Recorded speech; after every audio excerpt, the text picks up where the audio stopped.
A short trip to a wet Lymington was in store for Sholing, as Daniel Miller captained the Boatmen for their first match in 3 weeks.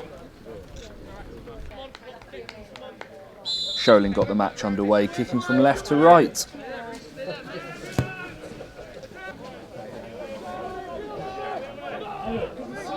Stu Green managed to get a foot on the ball and laid it into the path of Nichols, who fired a tame effort at goal.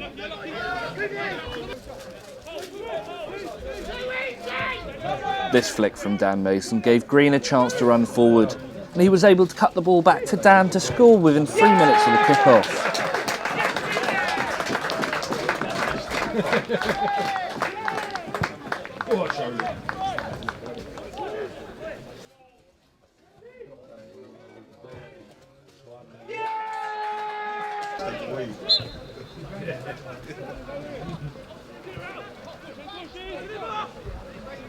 Sami Makhloufi beat his man easily before smashing this effort low and into the bottom corner for Sholing to make it a 2-0 lead in 7 minutes.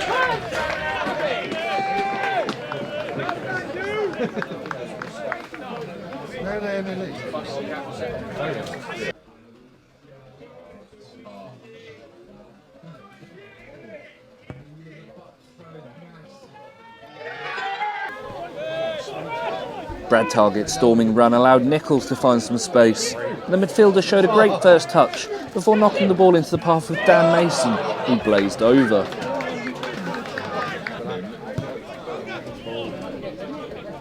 Grzycki's cross was deflected away and into the path of an on-rushing Owen Roundell, who smashed Sholing into a 3-0 lead. His effort was too powerful for Coombs, who could only push it onto the underside of the bar.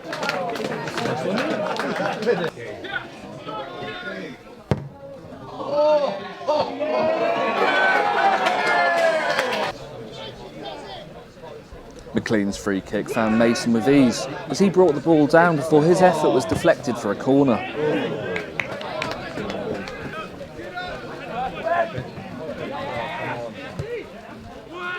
Some really clever attacking play allowed Dan Mason a chance to send the ball into the back post, and then reacting first, his cross was met by Owen Roundell to score his second screamer of the match, a terrific volley from just inside the area.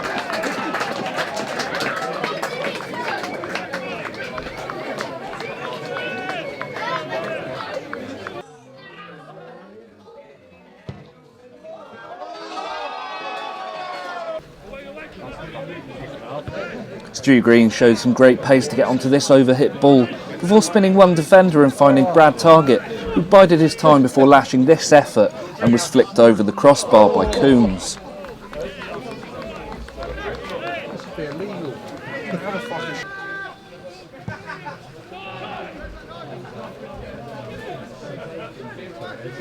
Dan Mason did really well to engineer some space for himself, but then unselfishly released Stu Green, who was well saved again by Coombs. Lymington's first proper attempt came from Luke Churchill, and his 25-yard effort managed to fizz under Gosney to salvage a goal for the hosts.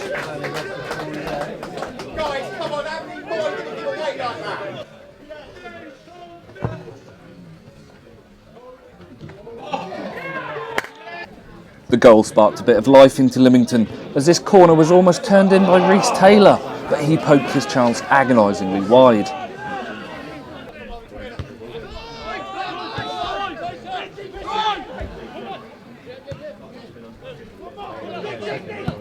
A cross into the area from substitute Dylan Walker eventually fell to the feet of Freddie Bullard, who jinked his way into the box before his shot was deflected into the back of the net. 2 goals within 5 minutes for Limo.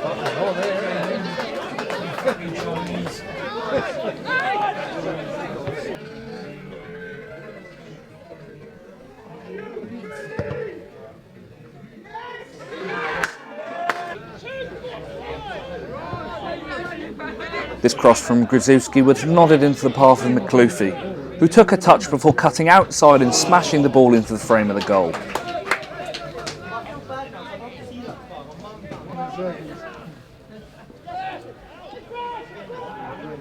Brad Target's right-footed effort was well stopped, but only as far as Dan Mason, who had to hold off a couple of defenders before flicking the ball into the back of the net and make it 5-2 to Sholing.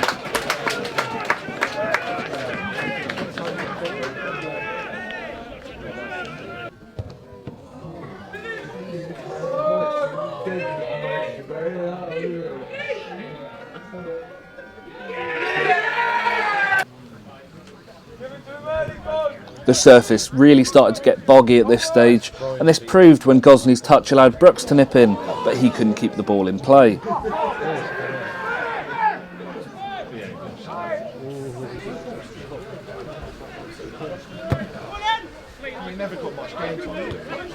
Lymington had a chance from a long ball that was nodded on, but Gosney managed to get his body on it.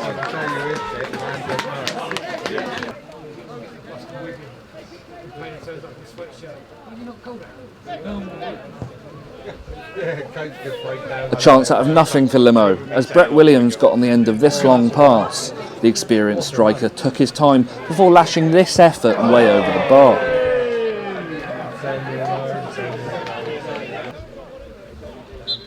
Full time as Sholing move up to fourth. Here are the thoughts from Dave Diper. Obviously a good win for Sholing to start 2022, but the match kind of played out a little bit differently than what was expected at half time. Is that fair? Well, no, to be honest with you, I mean, we did so much in the first half. We really played well, excellent. Probably we best played for quite a while now. But it's very hard to maintain that, and really they had nothing to lose. You know, fair play to them. They stuck sort of like practically 4 up top. Sometimes went a little bit longer, and it was quite effective. Stupid goals to give away, to be honest with you. But yeah, I was very pleased on the day because overall, you know, it was a very difficult place to come and get some points, and especially in these conditions as well. So I thought both teams did really well.